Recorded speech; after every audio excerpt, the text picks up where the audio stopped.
Hello, hello, and welcome back to Game Slice 2021, presented by Joy Drop, the event where we playtest each other's unfinished early access and unreleased games. I did that in the wrong order. Oh well. I am here with Dara Gold from Idiom. Dara Gold. Damn it, I did it, didn't I? So for context, I asked people how to pronounce their names, and I immediately messed it up. Thank you, Dara, for being so And you kind. practiced and everything. I literally practiced. Okay, so we're here with Dara Gold from Idiom Loop, and we're going to be talking about their spooky game, Mother's Little Helper. Thank you so much for joining us, Dara. Thank you. I am really excited just to talk, as long as you'll have me talk. Absolutely, absolutely. So just to start us off, for people who may not know or haven't gotten a chance to try it out yet at the event, what is Mother's Little Helper? Helper is basically a horror cooking game, taking a lot of, well, the idea is to take a lot of the simple kind of cooking mama mechanics and have kind of fun, comforting, making meals, except it's not fun. And it is fun to play, but it's not fun for you because it's, evil and spooky, and lots of horrible things have happened to your family and will happen to you. Ooh, spooky. How big is the team working on it? Currently we have 3. So there's myself, my husband, who's my partner. So he's the game director. I'm the art director, producer. We have a programmer. We're currently looking for junior artists. So slowly growing. Yeah, 3 right now. Where is your team based? In Toronto, Canada. Hey, hello, neighbor. Hi. How did Mother's Little Helper start? So back in January, there was the Ludum Daro Discord game jam, and Jay, he did it with a friend. He was like, I just need to do something. I need to make a game. And I just kind of sat in the background whispering ideas and watching them make this thing, going, this is amazing. We need to make this more. We must make this more of a thing. And I've just been pushing and pushing to make it happen ever since then. So this is a relatively short experience right now. Do you guys know like how you want to expand it, or like what size you're looking for? Yeah, so right now the game that exists is what was made in the 2-day game jam. So it's only about 4 minutes. In the end, I think we're going to have between 6 to 9 hours of gameplay. There's going to be 9 different scenarios. So basically, you play in the one house, and it's one family over 3 different generations. So going from the 30s through the 50s through the 80s, jumping back and forth through time, finding out what happened to this family and why the ghosts are doing what they're doing and why things are creepy. So each chapter is probably about 20 to 30 minutes, about 15 different recipes in each one. So much more expanded on what we have for you guys to play. So one of the things that's very interesting about this is you guys have taken a novel approach to horror games here, in that you have something that is sort of, and you mentioned it before, something that is inherently kind of comforting, which is cooking with one's mother or at least guardian, right? And you're like, nah, we're making that dark. Where did that start? How did that come out in the game jam? I think I love horror so much. Like, I'm a little obsessed. I watch so many horror movies every week and always have. And Jay, other person of Idiom Loop, he also really likes the way that you can tell stories in horror. I think both of us really love stories that feature an unreliable narrator. So someone that you follow along with what they're saying, but there's a reason to not necessarily trust what's going on. And that's just such a fun space to play in when you're telling a story, and when you're an avatar in a game where the world is going to be changing around you and shifting. It's just great to take something that's safe and make it not, but that also plays into a lot of the stuff we want to talk about. It's really, the game is about intergenerational family trauma, which is something that both Jay and I are really interested in. And that's the best way to convey it, is through making that space, and what seems comforting, realizing, well, maybe it's not what you thought it was. So you guys have your game jam game right now, and you want to sort of expand it. What has sort of been, aside from being in a game jam in that point, what has been your favorite part of development so far? Okay, well, there's two things. There's one has been the inherent reaction to the little game that we have. It kind of blew up on YouTube with no effort from us whatsoever. Like, there are hundreds of videos of people doing playthroughs. There's millions of views. It's ridiculous. And we love watching the videos and Mhm. seeing people react, especially at the very end. There are some nasty sounds. And whenever someone's doing their persona when they're online, that ending makes all of that disappear. And just watching the look of horror on people's faces is really great. So that's kind of the my favorite thing that happens from the development. But Mhm. as for development itself, I love brainstorming with programmers Mhm. like so much because Mhm. they think, generally speaking, so differently than I do. So really getting to understand how the magic happens, as it were, Mhm. and being able to go, oh, I have these ideas and figuring out the mechanics. It's just such a wonderful back and forth. I love it. Now you mentioned things like the specific sounds at the end that elicit a very specific reaction. That is a very Yep. powerful thing to have in a horror game. Was that, and it's a game jam, so things kind of have to happen organically. But how much of that was like, oh, this will definitely like do this, awesome, or did you kind of throw it in and Oh go, no. oh, So Jay mhm, is a musician, a composer, a sound designer, an audio programmer. Like that's his stock and trade, and mhm, he's very good. So, and I mean, I'm biased, I guess, because mhm, he's my partner and also my husband, but he is really, really good. mhm, And making unhappy sounds is just kind of his forte. So he knew every step of the way what he was doing, like everything in both the jam that exists as it is. Like there are restrictions that you have to work within when you're on a time limit, but everything in it and our approach to everything, it's very methodical. Like what you're going to mhm. hear, what you're going to see, how the camera angle is going to be. It's all very planned out. And what has been sort of the most difficult part of the development so far, or what you sort of have planned ahead? So while my favorite thing is brainstorming with programmers, the most difficult thing is also sometimes talking with programmers because I'm an artist and sometimes I will use really descriptive, flowery language, which doesn't necessarily succinctly describe what I want to happen, or I'll use a word which means something totally different in the brain of a programmer. So yeah, it's still part of why I enjoy it so much though, because it's challenging. Hmm. Have you guys had any distinct design disagreements, and how did you solve those, if so? Yeah, I don't know if at the top of my head I can remember a specific design disagreement that we had, but it happens. Like Mm-hmm. it's part of the organic thing of designing something. But the thing that's interesting, so Jay and I are married. Mm-hmm. We've been together a really long time. Mm-hmm. So how we have design disagreements, it's pretty much prove to me why your idea is better. And then the person has an opportunity basically to make their case. Mm-hmm. And then if we're convinced, then we just move on, but Mm-hmm. it's very blunt. Like there is Mm-hmm. no sugarcoating. There's no hand holding. It's no, I don't think I like that. Okay, why? Prove, and then Mm-hmm. we. But Uh, it works. a quick question from chat here. What I game engine is the game in? Is it developed in? in Unity. In Unity? Are you guys going to continue to use Unity? I think so. There's we have like this internal going, oh, maybe Unreal could be cool, but Mm-hmm. we're so knowledgeable with Unity. Everything's in it right now. I think we're tentative to halt the process to then Mm-hmm. switch over. So likely we'll continue in Unity. Mm-hmm. Something I kind of want to come back to off of your last answer. Normally, a question we love to ask is what advice would you give to indie devs? And while I still think that's a good question to ask, I think Yep. something very particular for you is what advice do you have for game developers who might be working with people very close to them? So I know some people have this idea that you can't work with your friends. You can't, Mm, because like it could end relationships. And if you're going to work with someone who's close to you, make sure you're really close. Like, know that you, one, really respect their ideas. Like, it all comes down to, and that can be kind of harsh. Like, oh, I have my friend who want to make a game. Do I really respect them? And of course you do as a person, but it's, do you respect them from the perspective of the ideas they're going to bring forward? Are you excited by the way their brain works? And if that's the case, then it's easy to work with them mm, because it's not just, oh, this is someone I like. It's that you value their brain, mm-hmm, if that makes sense. So yeah, just don't just do something because the person is close to you or it's easy. Make sure you're working with people where you're really excited about the way they think about things. mm-hmm, And if you're close to someone, you can get that out of them so much easier. mm-hmm. Now I believe this is not Idiom Loop's first game, correct?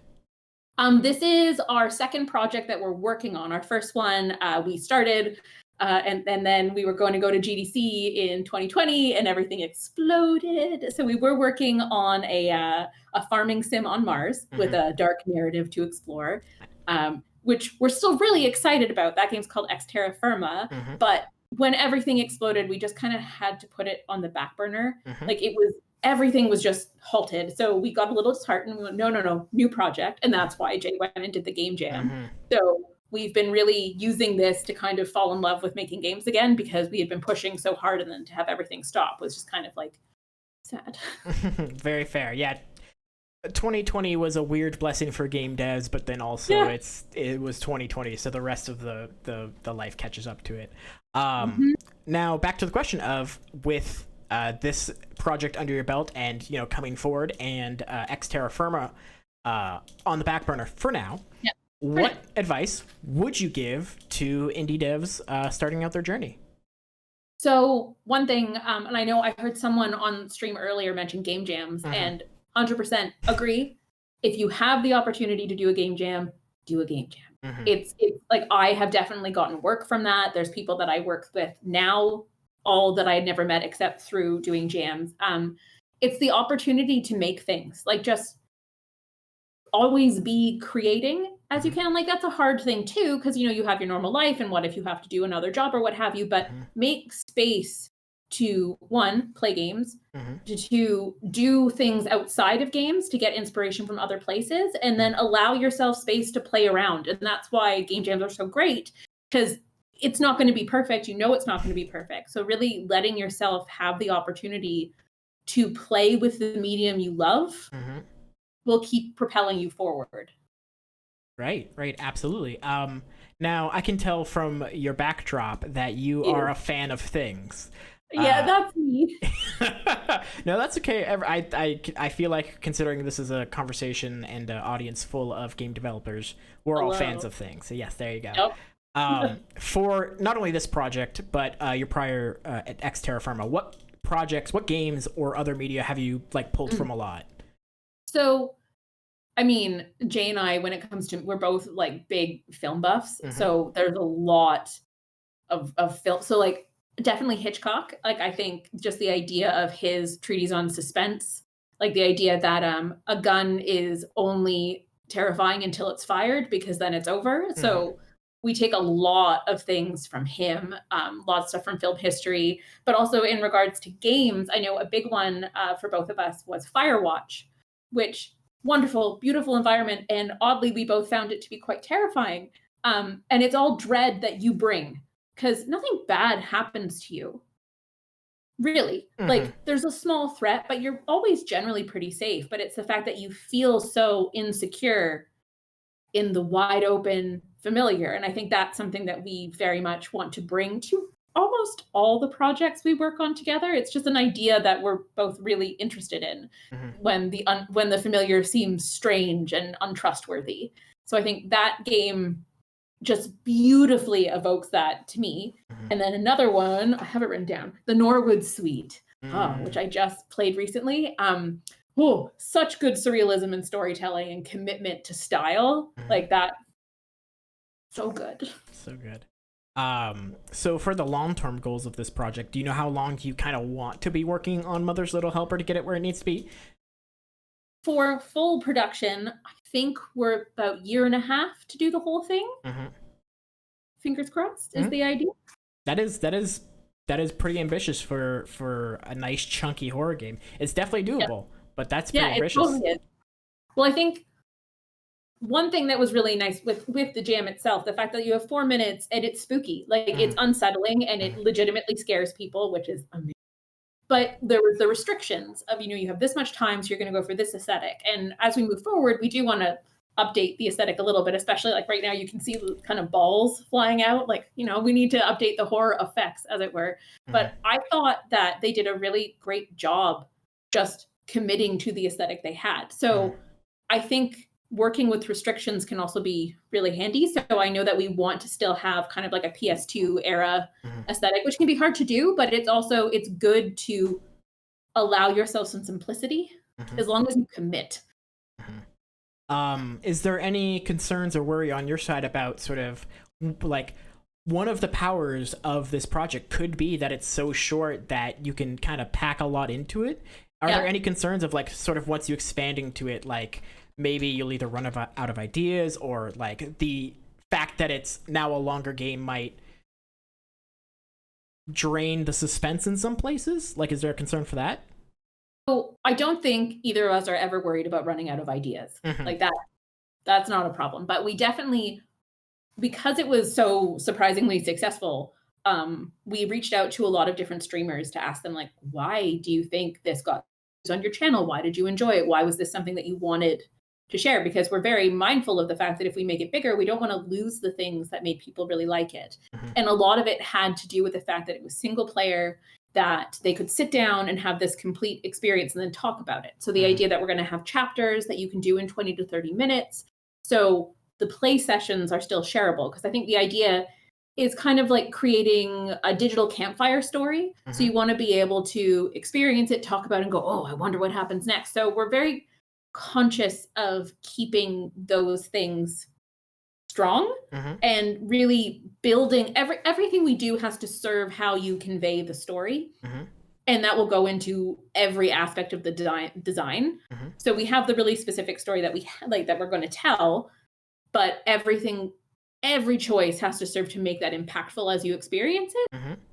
So I don't know that it's so much that we're concerned about it, is that we are extremely conscious of it. And you mentioned you reached out to some of the streamers. Do you have any clue where like this first start? Like, do you know who Patient Zero is for the streamers or the YouTubers or whatever? So because it was on Itch and it was part of that specific game jam, so people vote, and it got I can't remember, it was in the top 10, and then it got like best audio and best atmosphere. So I think that helps. And then Alphabetic Gamer did a little article about it, and they shared a like silent walkthrough. And I think that was the start of it. But then what's his name? Markiplier, yep. Yeah, him. So he did one, and that one went. So I'm assuming he got it from Alpha Beta Gamer, and then it just went from there. Have you reached out to them? No, I will. Okay, yeah, that's a good idea. Oh, I will. Then once we are a little bit further along than we are right now, like we're kind of working on the wireframe of the first chapter. So once it's a little bit more, then I'll be reaching out to everyone and going, "Hey, remember that thing you liked?" That is incredibly awesome, because as some of our streamers or some of our people talking already have mentioned, marketing is really hard, and you guys have found found a spot where you can show off the goods, and with relative ease compared to what other people have to go through. Well, I mean, relative ease in that it just picked up on its own, but definitely like something that is always plaguing the back of my mind is like, oh God, like how do I make sure we keep doing this? Like as it gets bigger, who do I contact? What do I do? So we're pretty mindful of for each milestone where like what level of contact or sharing do we have to do. So it's kind of like internally go, okay, we're going to get to this point, and then there's enough to show. So we reach out to these people. Like we have a plan, but yeah, always in the back of my head, like, how am I going to keep it going? That's right. We have a friend, I've asked her, like, maybe she likes making TikTok videos, and she makes a whole bunch of music videos and stuff. I'm like, would you make some spooky cooking videos for us based off the recipes that are going to be in the game? So I have all these ideas of things that we'll just do that will hopefully help. Dara, I think you might be a really good marketing manager. Oh my God. I like making stuff like already. So that's the mom. In my mind, like I have this gift certificate for Vistaprint. I'm like, okay, I'm gonna have a giant mom printed out, and I'm gonna put her on foam core, and I'm gonna like put in like a speaker that's playing her weird sounds. And I'm gonna take her places and just hide in a bush and press the button to make her make sounds and film what happens. I just like doing things. That is very fair.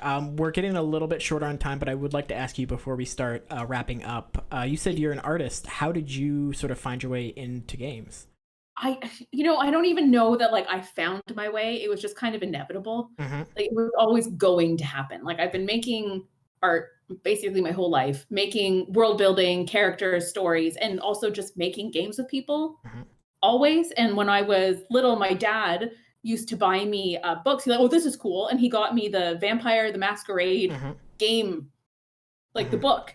And he's like, "I think you'd like this. You like vampires?" I'm like, "I think this is a role playing game. What is this thing?" And so from like early childhood, I've just been absorbing game manuals as just like a book to read. So it was just It always worked gonna out. happen. It worked Yeah. out. That is awesome. Thank you so much for sharing. One of the things that are great about the games industry is people come from all over, right? Yeah.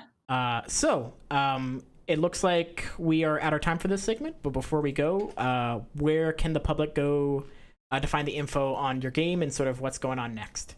Yeah, so the best place is to go to our website, which is www.idiomloop.com. And there you can find a link to download the game and sign up for our mailing list and learn about everything. So idiomloop.com. Idiomloop.com. And I believe on our Twitter, we should have some of that information already posted. So please do go check that out.